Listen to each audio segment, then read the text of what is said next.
Welcome you in, Tiger fans, for what's going to be a fun matchup inside College Station. My name is Bryce Koon. Welcome into the Go 24/7 podcast. And if you're watching on YouTube, you can tell we got a pretty special guest, one that LSU fans are pretty familiar with. Peter Burns, the SEC Network. Peter, we appreciate the quick moment in what has been I'm sure, a hectic SEC season for you, and just overall a crazy week as we enter into week 9.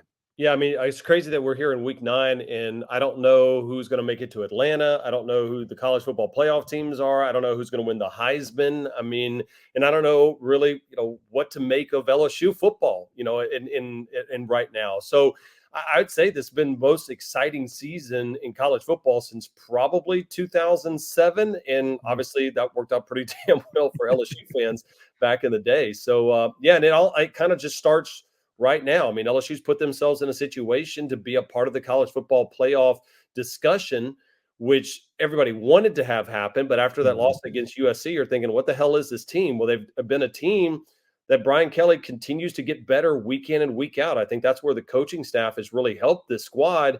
And you win Saturday night, and that goes pretty much, as far as you need to as being a college football playoff squad. Because I think a 10-2 team here in this conference with LSU's schedule is making the playoff. Yeah, Saturday obviously sets up either team to really kind of Yep. have the headway going into Atlanta. Wanted to get your thoughts real quick. We talked to players last night, and they talked about Garrett Nussmeier's ability to, yeah, he might struggle, but he doesn't disappear. I know you were in the building for that Ole Miss game. Just kind of talk about what you've seen out of Nussmeier and his control and just his level headedness, really, of this entire offense and this team. Yeah, I talked about it this morning on my show that if you said the most consistent quarterback in college football in the SEC right now, it's either Garrett Nussmeier or Diego Pavia, believe it or not, over at Vanderbilt. Everybody else has had a bunch of up and down games. And I think what would impress me the most about Nussmeier is coming off the jump. I knew he wasn't Jaden Daniels, but I thought, how much is he going to really try to press? And I thought in the bowl game last year, he pressed a little bit much, but then all of a sudden settled down and played better. And even earlier in the year, I thought he was pressing, and now he feels like a complete command. And I noticed that in that second half against a really talented Ole Miss defense, that despite making some bad throws, he knew that it was on him, that he just needed to settle down. And that second half was as glorious of a second half of football that I've seen since Joe Burrow was on the sidelines. Just the Yeah. throws that he made, the anticipation, the timing, the moments that they needed to have it. That was the moment that I'm like, Garrett Nussmeier is the freaking man. And that's the reason why I lean towards LSU coming up on Saturday night, because I don't have that moment out of Connor Wigman yet. Yeah. I have that moment out of Garrett Nussmeier, and I think he's ready for it.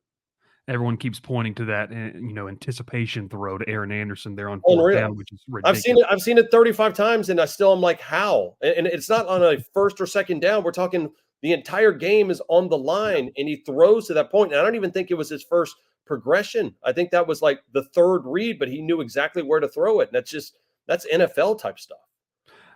Peter, I've been very complimentary of the job that Blake Baker has done, Kevin Peoples and Bo Davis as well. Talk a little bit about what you've seen out of this defense. Look, we've seen veteran guys, the old adage, you can't teach old dogs new trick. Braden Swinson and Savion Jones have not only been amongst the SEC's best, but the country's best. What have you seen from this defense? What have you heard that has allowed them just to kind of really unlock the full potential of some older guys and younger guys that are continuing to grow?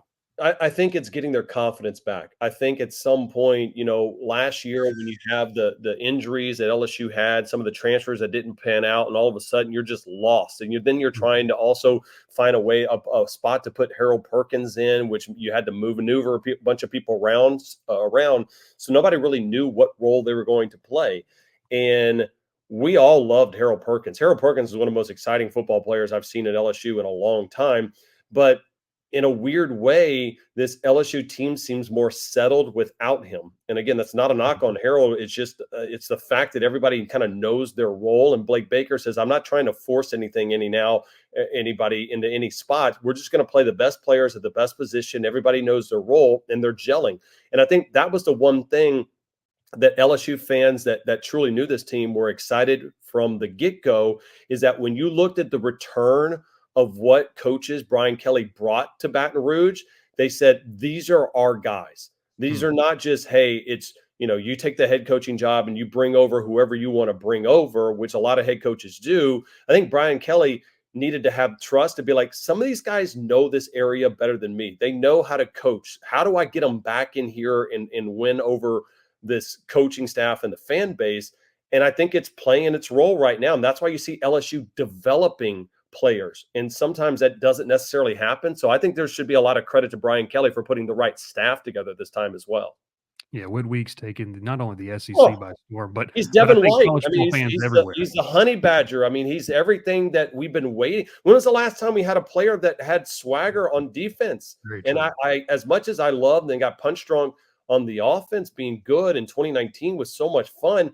LSU football is having great running backs and playing hellacious defense. Like you're scared of LSU's defense. And Mhm. that last game against Arkansas was the first time that I'm like, okay, all right, we got there's something to this squad, and I love the way that Blake Baker is coaching them too. Last question here for you. You kind of mentioned you lean LSU's way. What are some keys for LSU to win and the Aggies maybe to emerge victorious? Yeah, I mean, I think it's as cliche as possible, but it's just Nussmeier's been good with the ball. It's just you got to make sure that you don't try to press anything because that crowd's going to be loud. I think honestly, it's up to LSU's defense and how good that front is because I'm a firm believer that that is a purple and gold wall on that offensive line. And so, I don't, and this is probably the toughest defense outside of South Carolina that they're going to face as far as that front. But I think going to South Carolina and going against that defense and really still being able to be okay, especially in that second half, gives you all the confidence that you can do it on there. The only thing I didn't like was Nussmeier going, I mean, yeah, it's loud at Kyle Field, but we're used to Tiger Stadium. Well, Tiger Stadium's your home field. And they had Brady Cook say that at A&M, and they played that ad nauseum in Kyle Field at that stadium, and it only got them fired up more. So it's a college football playoff game, to be honest with you. And I think definitely for A&M, because if A&M wins that game, I think they can punch their ticket. Pretty much same thing for LSU right now. Mm. I like LSU in a close game, and I think it ends up being something along the lines of like 31-28. Maybe Ramos makes a last-second field goal, and as long as it doesn't go 7 overtimes, we're in good shape. Peter Burns, SEC Network. Peter, we appreciate the time, man. Enjoy your college football Saturday and obviously the rest of this weekend as well. Hey, listen, I'm pulling for a Tiger victory because that means I've already taken the weekend off. I told everybody at the SEC Network I'm back in Baton Rouge for the LSU Alabama game. So hopefully it's we're talking about a team that only has one loss going into that one. Sure will. Be a big one in Saturday night in Kyle Field, then obviously the bye week, and then against Alabama. Peter Burns, SEC Network. Appreciate him tuning in, and obviously make sure you check out everything we have over here at the Go 24/7 podcast.